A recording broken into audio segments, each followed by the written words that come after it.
Right over there is an old 1980s Dolmar chainsaw. Looks like it's in bits. Hopefully it's all there. I'm going to dig it out and we'll see if it will run. So it looks like it's mostly here. Here's the cover for the air filter. That is what consists of the air filter. And it's all here. Now the story with this is, this used to be my go-to chainsaw. I bought it on eBay probably 10 years ago, something like that, and it was a non-runner. I got it running, rebuilt the carb, it's a Walbro carb, and used it for years. It was completely fine. And then one day the throttle linkage, which is completely plastic, comes from the trigger there, and you can probably see actually where it broke off. You can see there where it broke off. It's all, you see where it's all jagged. Or that it'll have a focus on something like that probably. But anyway, you can see where it's all jagged. Now I did keep it and it was on the shelf for a long time, but where that's gone now I have no idea. So this has probably been sitting, it sat on the floor, it sat on a shelf, it sat on top of that welder where you just saw it, probably for, I don't know, I'm going to say 6 years. I'm just trying to think the last time that I used it, about 6 years ago, so this has not run for that amount of time. Looks, luckily we got the screw in there. I put everything back, obviously. I think I put everything back. The only thing I didn't put was put the cover on and put the thing back on, because I intended on fixing it. But I might be able to find a new trigger and throttle linkage. The choke linkage is still intact. But I might be able to find a new linkage on eBay now, or at least something and couple it up, because this was a very good chainsaw back when it ran. It's got the wrong thing on it, but that's alright. So let's see if it will run. I don't need the throttle linkage to start it up, so we should be able to start it as it is now, hopefully. And if it won't run, we'll get it to run. One of the questions, of course, is have we got any petroleum? Have we got any petrol in there? Probably not. It's probably all leaked out. I need to get a spanner to undo that. It's probably all leaked out over time.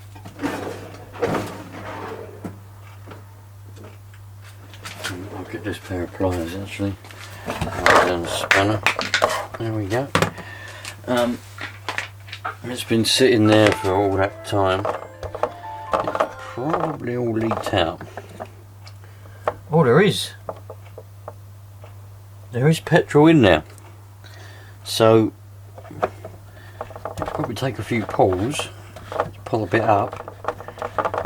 But we should be able to get there. It was always a bastard to start if you'd left it for any amount of time, because the petrol evaporates out of the carb and then it has to pull it all up, and I think the diaphragm or whatever is not particularly good. But anyway, let's give it a go. Just about to put it in. I'm going to stick it in the vise so I can get to it, but I took the bar cover off, give you an idea of how long it's sat around. Look, all of this is thick rust. This was a new bar that I put on it when I got the engine running, but the chain is stuck to it. Hopefully it will free up once it gets running. I'll still be able to rev it manually like that. Boom, boom, boom, see? Hopefully that will free up. The chain brake did work. I'm assuming it still works. Yeah, it's very rusty. More rusty on the inside. That's probably because there's been rain and other moisture getting in there, and it stayed inside that bar cover. That's probably why. Right, so I've got it on this. I've got it on in this vise. It's a bit high really to get a good pull on it, but I think I better be alright. I need to better give it throttle as well, you see. So having it on the floor with my foot on it, I'm not going to be able to, if I had the throttle working, I could pull the throttle and pull it at the same time and put my foot on it, but I need to be able to hold it, like as the vise hold it, I need to be able to do throttle and pull it at the same time, you see, because the throttle's there. You probably can't see it, the handle's in the way.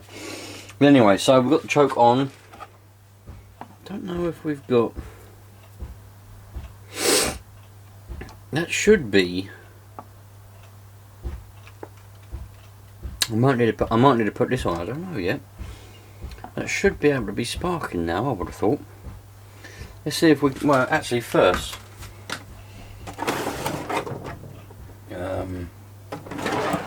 Let's see. Is that the right one? That's probably going to be the wrong type. We could see if we've even got a spark, because I've been pulling on it for 6.5 years. Only to find we haven't got a spark.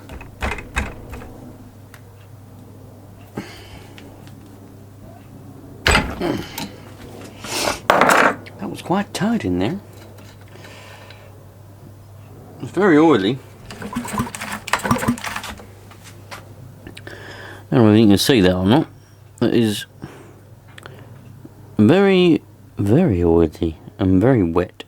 So I'll give it a clean and we'll go from there. I think at one point this had fallen over and it was sitting upside down for some amount of time. Now that won't matter too much because, well, it just won't. But there could always be a small chance that some of the petrol seeped through and went down and ended up on the top of the piston, seeing as it was sitting upside down. Over time, you know, not over a long period of time, but over a, not over a short period, but over a long period, I mean. There is always the chance.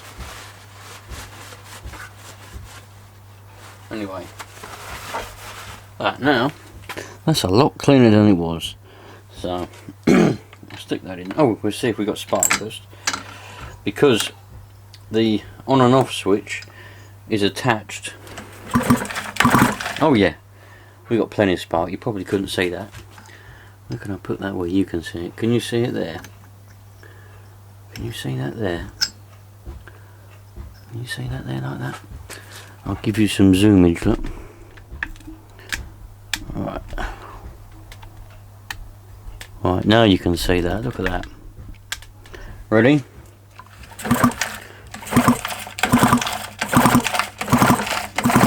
Loads and loads and loads of spark. Loads of it.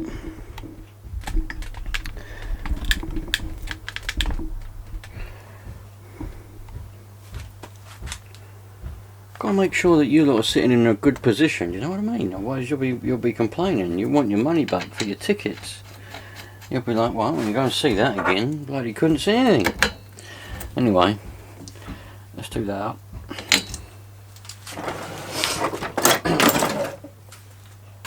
Let's put that on there. That sits in there. Right, the choke is currently on, so let's see what we get.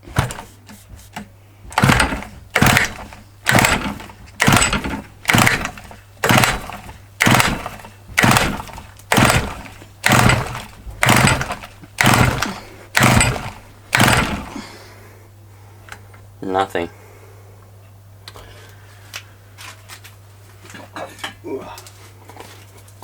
Let's stick a little bit of this in here.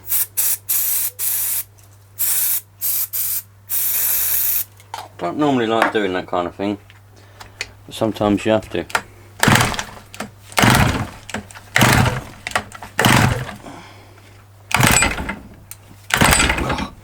I can't hold the throttle down. When I pull it, it bounces and my finger falls off.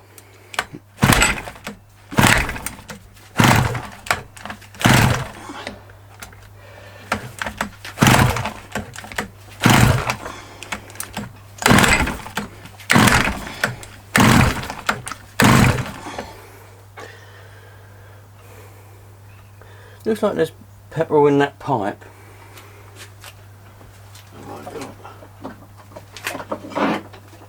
Another tin of this. All it is engine start. I don't like using it, but I keep it for handy situations. And I haven't got a spray can for petrol.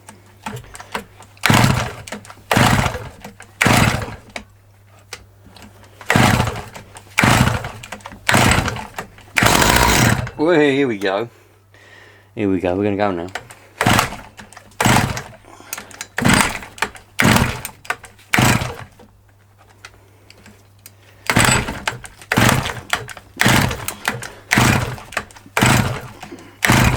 Oh, I thought we were going.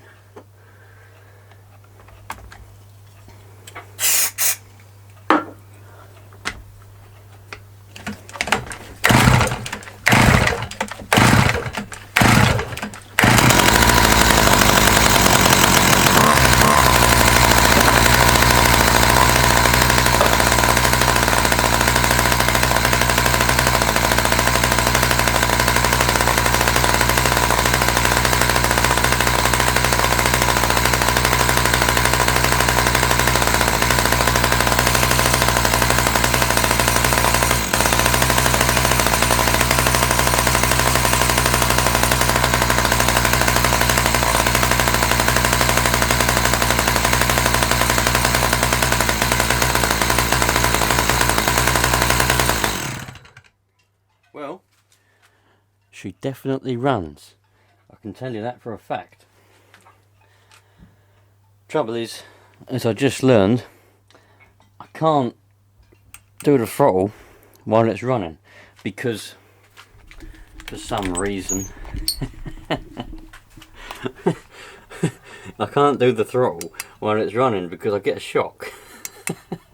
I went down there to try and do the throttle and I got a massive shock. You probably saw it, you was all there, you was watching the whole thing.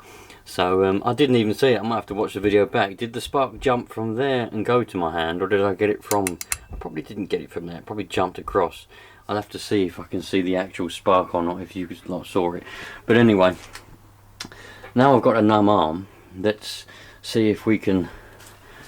Well, the thing is, I won't be able to rev it. I wanted to rev it, really. If I put the cover back on, I might jerry rig up a bit of string so that we can rev it, put it through the air filter, and that way I can, or maybe even stick a screwdriver through there and we can rev it with the cover on. The only reason I want to put the cover on is because I don't want it all to vibrate and fall apart with all the screws loose. This is all loose. I want to be able to take the chain brake off, but I can't. I need that cover on to be able to take the chain brake off. Let's sort all that out and I'm going to go from there. Right then, so I've got the cover back on. The only screwdriver I've got which is thin enough to go through that little gap in there. The only screwdriver I've got which is thin enough to go through that little gap is this one here, so that's one we're going to use. Should be able to touch, I can get to the throttle like that. And I can rev it up, so let's see what's going to happen. The stop switch should work now as well, so that should be on. Let's see what happens.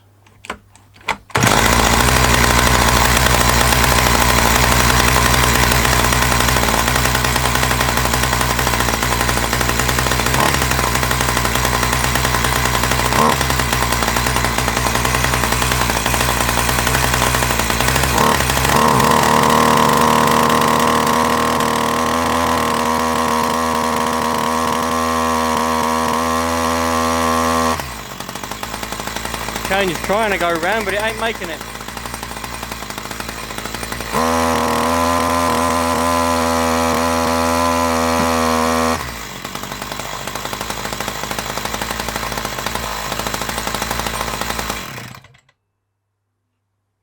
Yeah, that chain is well and truly jammed. It's trying to go around, but it can't. I don't think it's because of the vice, because I got it gripped on the bar, not the chain, but that could be why. Just going to get a load of penetrating fluid and put it all around it.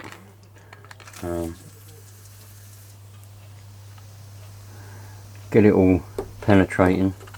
It's going to be dripping everywhere, but that's alright. This stuff smells nice anyway. That can be like nicely soaking in and unseizing it. It's a shame it's seized because this was a bloody good chainsaw, but I'll get it sorted out. That bar will probably be alright. It was a new bar about 10 years ago, so, and it only had probably, I don't know, 1,000 hours of work on it. Not a lot really at all, so let that soak in and see if I can get it to move. Get some pliers on it. It's been about, I don't know, 2 minutes. Put some pliers on this chain. Let's see if we can get it to move. There we go. Let's move it up a little bit.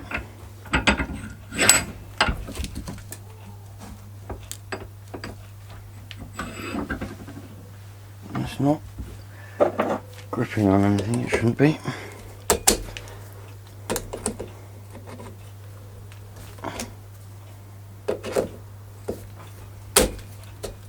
That's it. It's moving now. Don't know if you see that, but it is moving slowly but surely.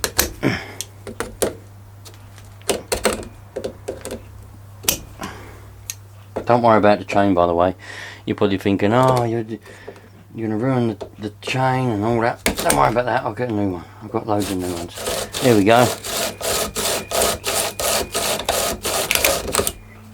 That's it. That penetrating fluid done the trick. Let's start her up, give her a rev. Where's that screwdriver gone?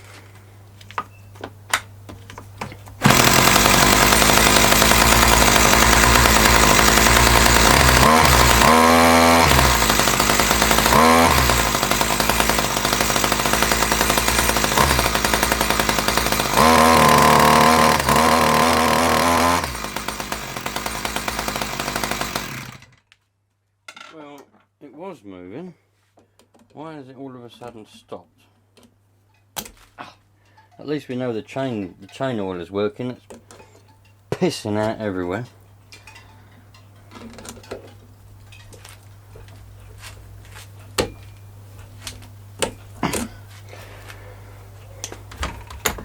Unless the chain brake has gone wrong. I've just taken the clutch cover off and all of that, put that, try and see and make sure everything was alright in there, try and find the reason why it was getting stuck. So now I'm just putting that back together. I've got it to move, chain moves freely now, that's good. Put it all back together. There's a little, some stiff spots on the chain, there is some but not many. Right, I've got it now to a point where it moves fairly freely. I can't have it too loose because obviously it will fall off and then we'll end up with that to deal with. But it moves quite freely now. I've got it, it's looser than it should be, but it's tight enough at the same time. So I'm going to do this bolt up, this nut.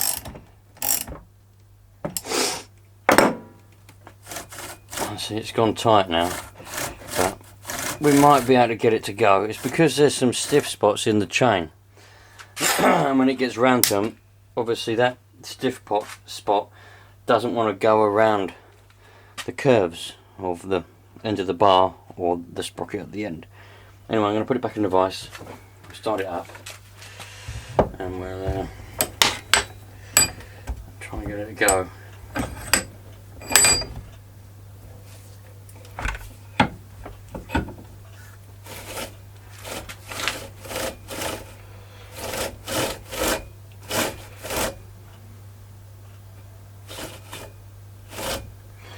It should be alright. Alright, let's see what happens, shall we? Can you see? Make sure you let me know if you can't see. Choke is off, so we should be ready.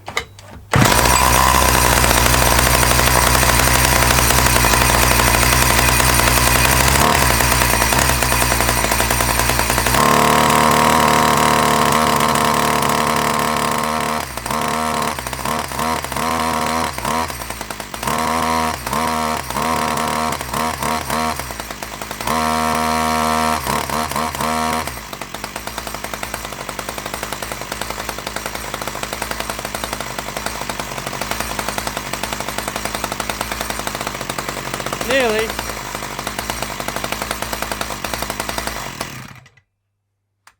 Stop switch ain't working, so you have to stop with the choke at the moment. But it's nearly, it got there, didn't it? But then it didn't want to go any further, which is a bit of a shame. I'll loosen this bolt off again a bit. See, what I need is really the proper thing to do is to not keep trying to do this, really, and take the chain off, and probably to a lot of you lot put a new chain on it and be happy days. But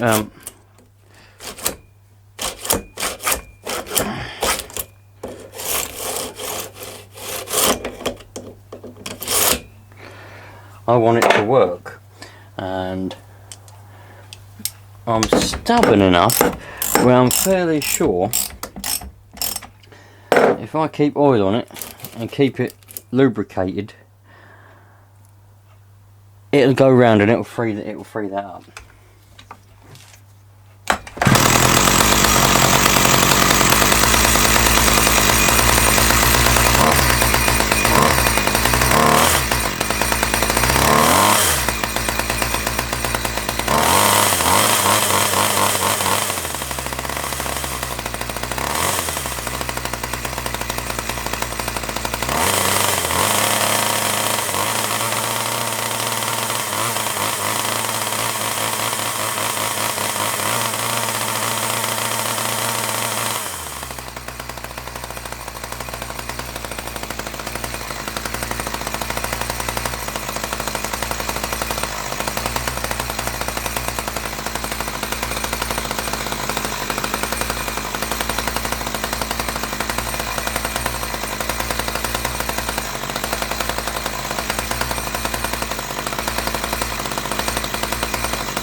But that's alright, that's not a problem. Well, what I'm going to try and do then, it's difficult to get in there. You see where I was trying to get that little throttle in there. When it's vibrating and moving around, trying to get the tip of a screwdriver on that little piece of throttle in there is a bit difficult. That's why I couldn't rev it properly. I could just jam it in and leave it. I couldn't get little bits of throttle because it was vibrating all over the place. But that's alright, we got it to go. I told you we'd get the chain going round in the end, so that freed up. All I've got to do, I know it's running really rich, probably because most of the petrol what's in there is not really probably petrol anymore, it's more oil than petrol, and also the carb is adjusted for different weather conditions to what we've got now, which is quite warm, about 28 degrees today. So yeah, so it would need a slight adjustment, plus we ain't got an air filter in there or nothing like that, so but that's good. I'm glad we got that going. I'm going to look around on eBay. This was a bloody good chainsaw. I've done a lot of work with this, cutting down trees, clearing paths, you know, trees that had fallen over in storms, clearing them, chopping them up and clearing the paths and things. You know, this done a lot. Oh. I think it's a 1982. I think that's what it said. And yeah, it does a lot of work. It's a good chainsaw. It's got plenty of power left in it when it's jetted properly, when it's tuned properly. So I'm going to look around on eBay to see if I can find a whole new trigger mechanism with the linkage and everything for the throttle. If I can't find a second hand or a new Chinese one, I might try and see if I can cobble one up with a piece of wire, drill a hole in there, you know, to hook a wire through and have a wire going to the throttle, like a little bit of coat hanger or something like that. Because I do miss this chainsaw. The one I've got at the moment is Husqvarna, and it's a bloody good chainsaw. It sounds like a dirt bike and it goes like stink, but this has got character. This has got pure character because of just the age of it, and it's got its own little sort of personality, and proper love it. Anyway, I'm glad it runs. I'm not gonna let it sit like that and get rusty anymore. Do my best to try and find the bits it needs, and if I can get any spares for it as well when I'm getting the rest, I'll get more spares. I will do, because it's always good to have spares. Thanks for watching, you lot. Chill out, relax, treat everybody equally, and we'll all have a happy life. Ciao for now.